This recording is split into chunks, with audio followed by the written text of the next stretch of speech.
we've got a brand new series, and which is What Are You Expecting? And we will be given this message by Mark Pomari. Well, hey there to our Elevate Online family. Great to have you with us again. We've been seeing a bit of a spike in FIFOs joining us for our online experience. Now, for those of you who don't live in Western Australia, FIFO is a little acronym for Fly In, Fly Out. And Western Australia has a lot of people working in the mining and resources industry right throughout our vast state. And so those workers are often away for a week or 2 weeks at a time.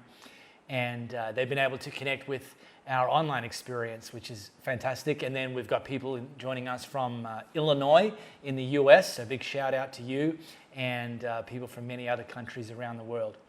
Now, backing up or following on from Easter, which was obviously last weekend, we're launching a brand new series, which we've called What Are You Expecting? Now, quick question. Any of you have any experience with flat pack furniture from IKEA? Me too. A number of years ago, probably about 10 years ago, our last house, when we moved in there, I wanted to, in my office, my study, put some bookshelves in and create that kind of space. And I thought one of the most straightforward ways to do that was to head into IKEA and buy some Billy bookcases. Now, these are Billy bookcases. Billy bookcases launched in 1979 from IKEA. And they've sold to date over 60 million bookcase units around the world. So very, very popular. Anything that's kind of kept in the IKEA range over a period of time, is popular. And so I'm thinking, well, this is a no-brainer. I'm going to get the Billy bookcases and then, of course, do the assembly, and then voila. So I brought home the flat-packed Billy bookcases and moved into the assembly stage. Now, I think I'm getting better at handyman tasks, but I'm still not very good. And 10 years ago, I was terrible. And from my point of view, even though my wife Louisa disagrees, from my point of view, IKEA assembly instructions, essentially they might as well be written in Mandarin. They make no sense to me. They're not helpful at all. And so here I am with the flat-packed furniture that required assembly. I put them together, these Billy bookcases, and it was a disaster, absolute train wreck. There was shelves that were upside down. There was where there's meant to be concealed screws, you could see them. The things were actually, I thought I'd have them nicely aligned, the units next to each other. Nope. Anyway, it was. My experience was dramatically below my expectation.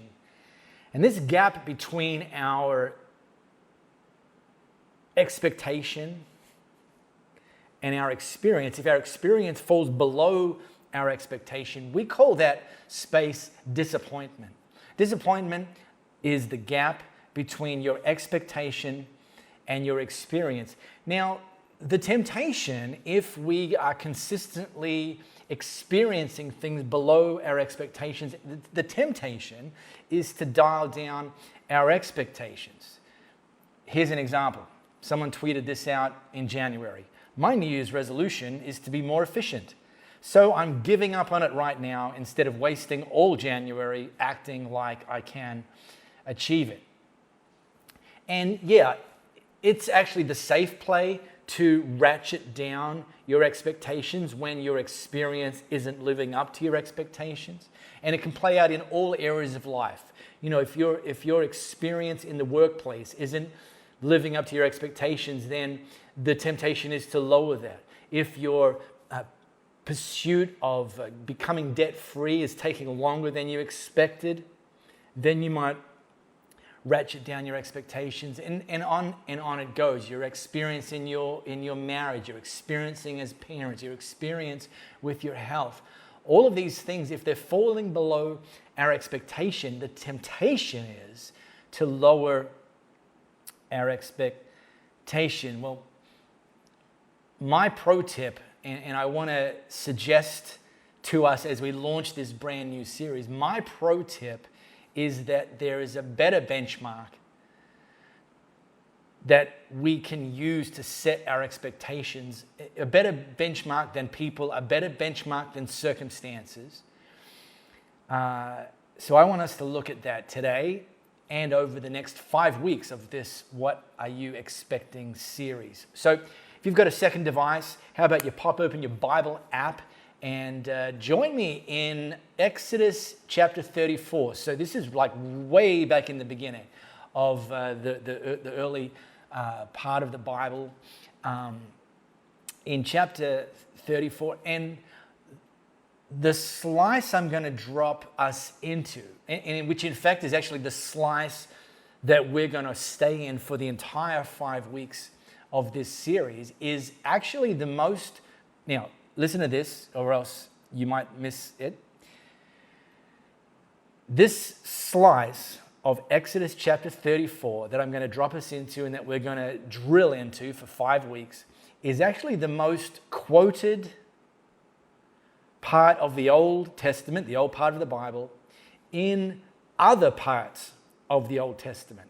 In other words, more writers, as history went on, as time went on, referenced back to the slice I'm going to drop us into more than any other reference point throughout the entire Old Testament, old part of the Bible. This is huge, and it's huge because in this slice, God outlines 5 fundamental truths, 5 crucial truths that you and I need to know, that the people then needed to know, that generations to follow, which is why many more authors kept referencing that and quoting that they needed to know, and that you and I today and the generations to come need to know these 5 crucial truths. Now, before I drop us into the slice from Exodus chapter 34, let me just give you the backstory. The backstory is the nation of Israel. They had been held in captivity as slaves by the Egyptians for centuries. And eventually God made a way for them to be released from Egypt and move towards the promised land. And they were being led by Moses. And so they'd been freed from Egypt. They were heading towards the promised land. Moses was leading them. But here's the problem. They started to whinge. That's an Aussie expression. They started to complain. You know, familiar things like this. It's taking too long. Oh, I just don't understand. Oh, this isn't how I would have done it. You know, their experience wasn't living up to their expectation, and they started to grow impatient and frustrated and started to actually lose a bit of faith and a bit of hope in God and who He is. In fact, get this, at one point they created for themselves a golden calf, like a golden calf, a statue, and they started worshiping that golden calf, and you can read this for yourself. This is going to sound like, what? Yeah, you can read this for yourself. At one point, after they created this golden calf, they actually worshipped this golden calf and actually said to the golden calf, "Behold the God who brought us out of Egypt." Now, when you get to this part of the story, you know things are about to come off the hinges. And God knew they were about to come off the hinges. And so He staged an intervention. And He spoke these words. The Lord passed in front of Moses, calling out, "Yahweh, the Lord, the God of compassion and mercy. I am slow to anger and filled with unfailing love and faithfulness." You know, God understood that their experience wasn't matching their expectation, and that they were losing hope, and they were starting to ratchet down their expectation that they'd one day arrive at the promised land, that they would get through, in their own time before they died, that And God declared these things, these 5 things. I am the God of compassion. I haven't changed how I feel about you. I'm the God of mercy.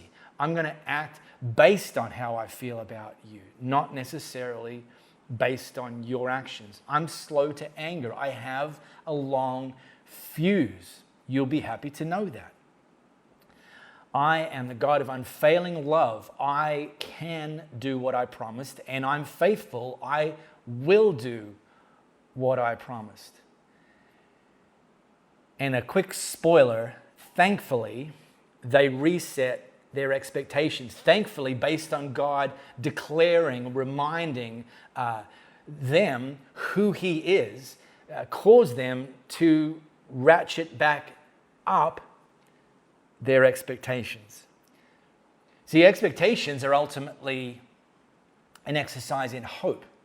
And I say this regularly, hope is not a strategy. You know, you can hope in certain things, but often it requires us to also put things into action. But there's one exception to this idea that hope is not a strategy, and that is that hope in God is a strategy. Hope that He is who He says He is. Hope that He will do what He says He will do. If we put our hope in God, we can be sure, because of the 5 truths of who He is, that our hopes are safe in His hands. One of Louisa's and my best friends, or our best friends, the wife, her name is Louise, not Louisa, Louise. She has 4 kids. 3 of them are adults. One of them's just finishing high school. And a terrific family, terrific kids. And I call her Mama Bear. And she likes that. She thinks it's sweet.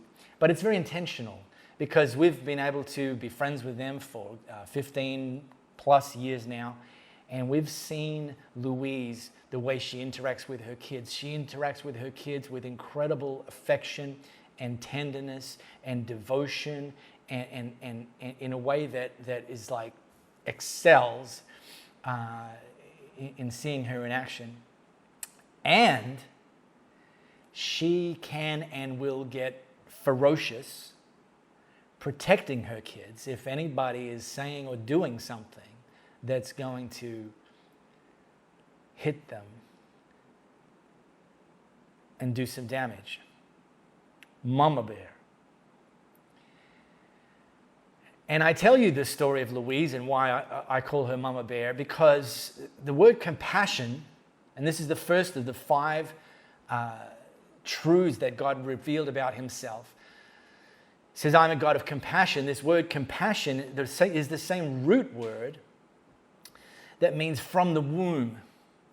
In other words, God's feeling towards us comes from the same sort of place, the same sort of understanding, the same sort of devotion, the same sort of motivation that a incredibly loving mother has for her children.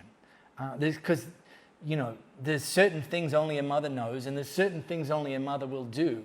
And the unique characteristics and the unique qualities of a great mother, you know, God, He feels them towards us. He demonstrates them towards us. Things that only mums know and things that only mums will do. There was a event in history which demonstrates a few things, actually. And what had happened is these 2 women who happen to have been prostitutes, both of them fell pregnant. They actually lived in the same house. Both of them had fallen pregnant, and both of them had given birth to their babies just a few days apart from one another. And in those days, the baby would sleep with the mother in the bed. And what had happened early in the life of both of these babies is on one particular night, one of the babies actually died, actually was kind of suffocated accidentally by the mother. And the mother, of the baby that had died, when she found out her baby was dead, she was obviously somewhat distraught. But then she hatched a sneaky plan that while the other mother and her baby was asleep, that she'd actually switch the babies. And so then the other mother would wake up thinking it was her baby that had died, and then, okay.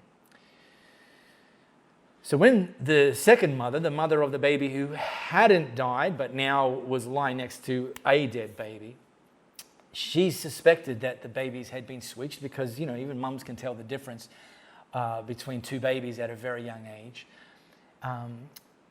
So she insisted that the two of them, these two mothers, take the one living baby and plead their case before the king, King Solomon.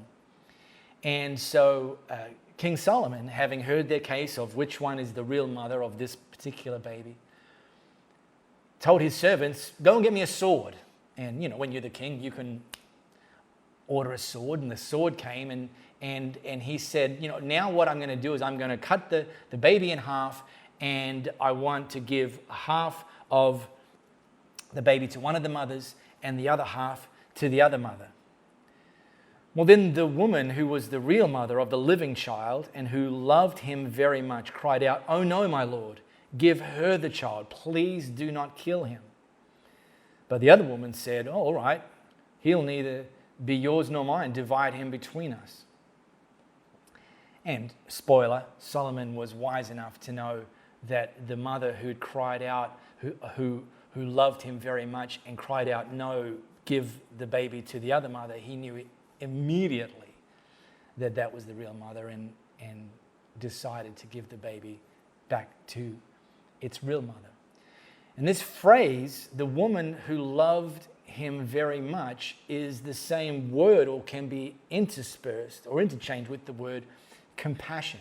This mother felt compassion towards her child when its life was threatened, so much so that she was willing to act, so much so that she was willing to sacrifice, so much so that she was willing to suffer so that her child wouldn't. See, compassion is not a soft word. Compassion is a brave word. Compassion is a courageous word. Compassion is an activistic word. Compassion means that something's going to happen. Something's going to shift. Something's going to change. God feels compassion. God is compassion. God acts as a result of his compassion. And this declaration that God made is, "I'm a God of compassion," that would have literally set him apart from every other god that the people were worshiping at the time. Because back in that time in history, gods were known for being distant. Gods were known for setting themselves up on mountains and on thrones and in celestial places, that they weren't going to come looking for you. You had to go looking for them, but probably you wouldn't ever find them. They were distant, disconnected, disinterested.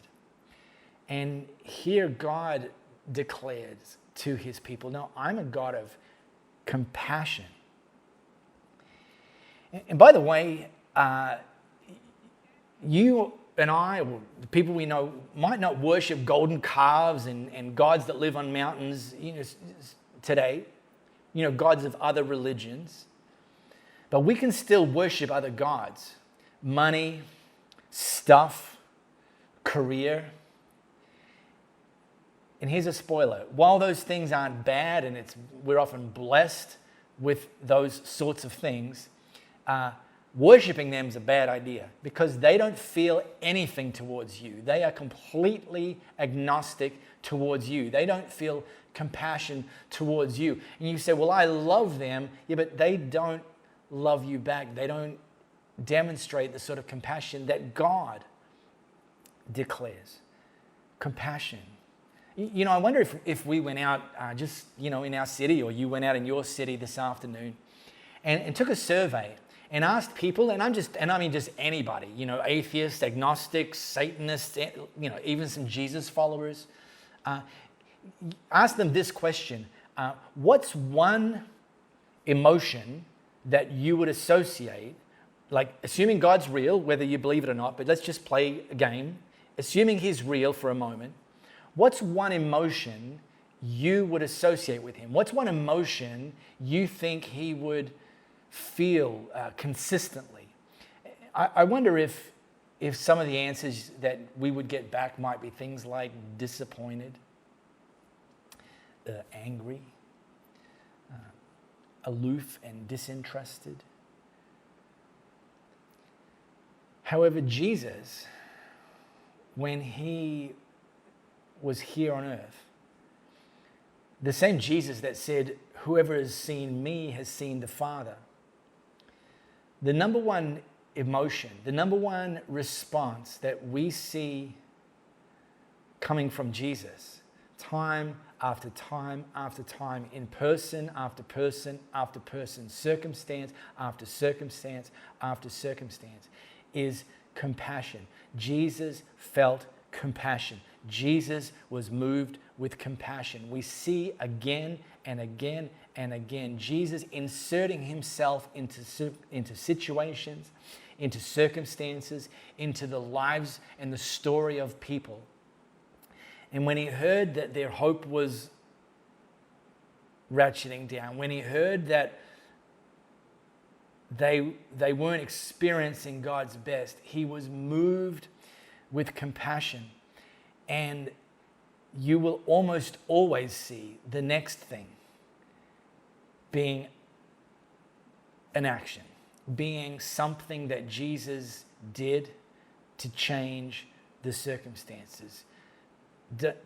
Don't lower your expectations, Jesus would imply. Keep your hope up. Raise your hope in some cases. And let your experience actually match your expectation.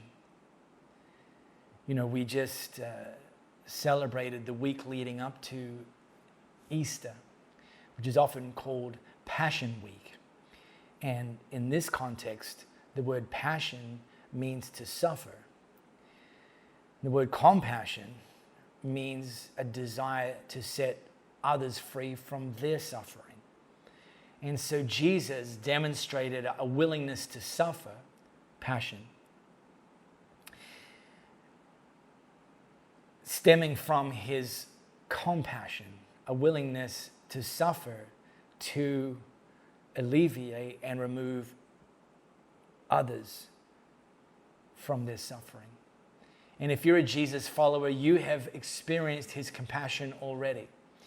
I want to remind you that you can experience his compassion today and that you can expect to experience his compassion in the future. What are you expecting? Expect God's compassion. Friends, love to see you. Join us for our online experience next week, week 2 of our series, What Are You Expecting? And be sure to have someone join you on the couch as we journey through this series and ratchet up our expectations.